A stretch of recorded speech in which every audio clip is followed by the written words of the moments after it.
Hello world, welcome to tales of life. అందరూ బాగున్నారా? ఈరోజు అయితే మేము మా బాబుకి 9th మంత్ చెకప్ ఉంటే ఈరోజు పీడియాట్రిషియన్ దగ్గరికి అయితే తీసుకెళ్ళాం.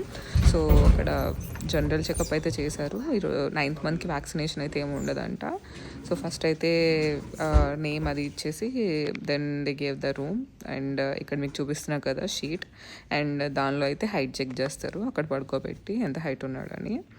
సో అండ్ అదంతా కూడా నైన్త్ మంత్ చెకప్ షీట్ పక్కనే ఉంటుంది, దానిలో ఫీల్ చేస్తారు.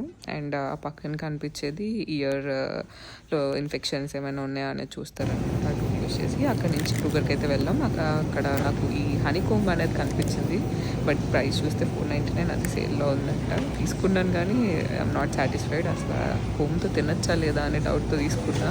అది చాలా జిగురుగా అంత మంచిగా అనిపించలే. అట్లా మిల్క్ తీసుకోవడానికి అయితే వెళ్ళాం అనమాట. ఇంకా ఏమేమి ఉన్నాయో అని చెక్ చేసా. ఫ్రూట్స్ చాలా ఆఫర్లో ఉన్నాయి, కానీ ఇక్కడ కూడా స్ట్రాబెర్రీ సీజన్ అయిపోవచ్చిందండి. సో అవి బెర్రీస్ కొన్ని పెట్టారు అండ్ కేక్స్ కూడా చాలా ఆఫర్స్లో పెట్టారు. బట్ నేనైతే ఏం తీసుకోలేదు.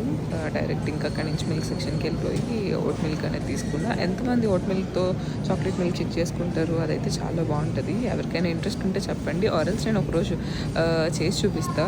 లిటరలీ చాలా బాగుంటుంది. అండ్ ఇదైతే సమ్మర్లో మనం చిన్నప్పుడు 90s కిడ్స్ అయితే ఖచ్చితంగా తినుంటారు పాప్స్.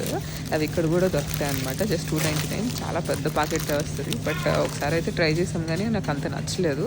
ఇండియాలో అయితే నాస్టాలజియా ఫీలింగ్ ఉంటుంది. ఇక్కడ పిల్లలకి అయితే నచ్చుద్ది అవి, బట్ నాకైతే అసలు నచ్చలేదు. బట్ టూ మెనీ ఉంటాయి. అండ్ నేను చెప్పినట్టు ఇక్కడ ప్లానెట్ ఓట్ మిల్క్ అయితే తీసుకున్నా, అదైతే చాలా బాగుంటుంది. ఈరోజుకి ఇంతే, బాయ్.